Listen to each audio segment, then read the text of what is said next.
My name is Filmon Masego. When I finished my grade 12, I was 23 years old.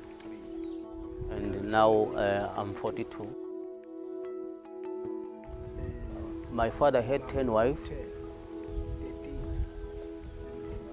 So I have a big family myself. I have 2 wives and 13 children. The 4 of us that are before the camera are the ones that are HIV positive. I discovered that I was HIV positive. My wife was pregnant, so she went to the hospital for PMTCT, and they advised her to bring me along so that we can both get tested. It was very difficult for me and my other wife to go for our ARV refills at Good Shepherd. Sometimes we would find that we'll miss appointments just because we didn't have the money, to travel to the hospital.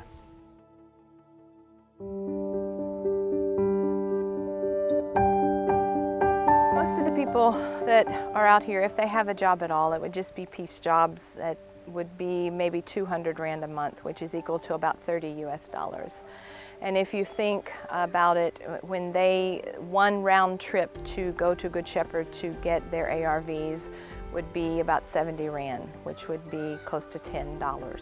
They would spend almost half of what they would make just on that, and that's not including, the food that they need and their kids going to school and uniforms and things like that. It's the only clinic that they can access. I don't even want to imagine how many kilometers it is away from them, but the cost of transport is very expensive. There's a serious lack of opportunity in the area to either get job or create an economy that would provide opportunity for other people to work in.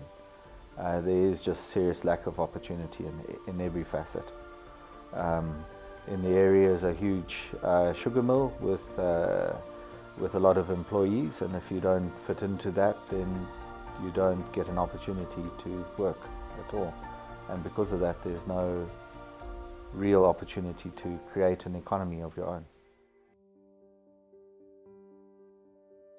I would see these chips kumbi moving up and down, ferrying people, and then I started inquiring about it. Okay, when I met the Kumbi driver, he explained to me that initially the program came just to take care of children because they were the ones who looked neglected. They found out that there were many adults infected of HIV than the children. So then they opted to take the caregiver or a guardian and the child as well. So in a home, then they got to a position where they had to test everyone.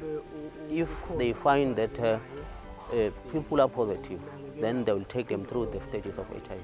Then that's how I got in myself and my family. I think CHIPS has come as a financial relief, when we have to go to the hospital, because they transport us to the different centers, refill centers for our ARVs. They also remind us when our next appointment has come.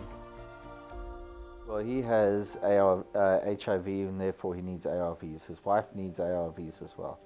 That, just to stay alive, is a huge burden that's offset in him. If he didn't have access to those, he wouldn't be able to basically continue living of any form or shape. It actually improves their lives so much more because they can access testing and then they can go to the hospital to pick up the drugs. That way, they only have one challenge, the issue of getting food.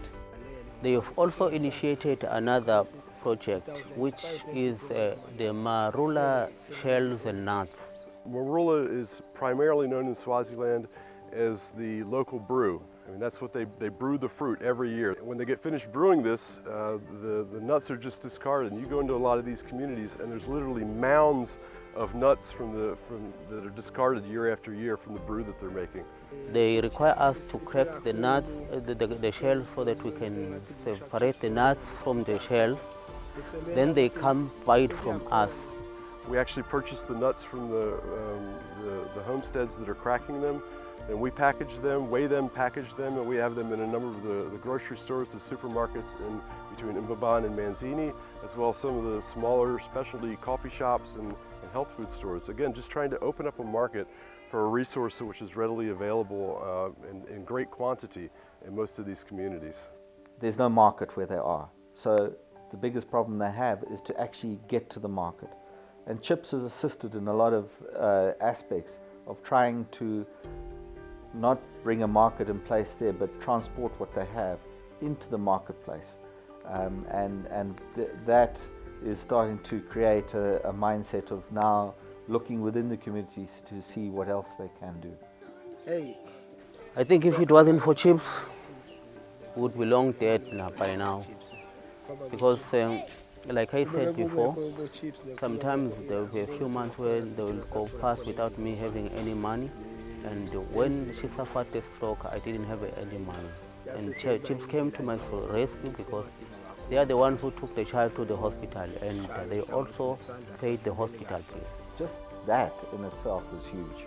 The CHIPS have been able to create a situation where there's not 13 orphans in Swaziland. Now there's 13 less orphans in Swaziland. And that's a big factor. Where will he be in 10 years' time? Hopefully he will be able to impart some of those social skills that he's had to adapt in his lifestyle to his children, and therefore hopefully be able to create a situation where we have a generation that doesn't get affected by HIV because they're living the right lifestyle. I think CHIPS would actually do a good program if they can have the resources, because I think they are going to be overwhelmed by the numbers. As I tell you, that it's a poor community, they don't have the means, and they've got no way of actually trying to meet their own cause.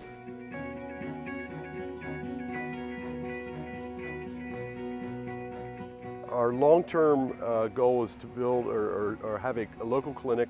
There is a property available in Maphiveni for this that we've targeted for this goal, and our dream is to put a clinic on this property, a community education center where we can do some skills training that is pertinent and relevant to the resources and what's available in these communities, and then an area to do commercial development. So the marula, the sewing, all of that may be centered in one location instead of transporting into Mbabane, 100 kilometers away. When I first met the CHIPS driver, I was very thin, and I wasn't healthy like I look today. So I think we wouldn't be this big family now. I would have left a lot of orphans.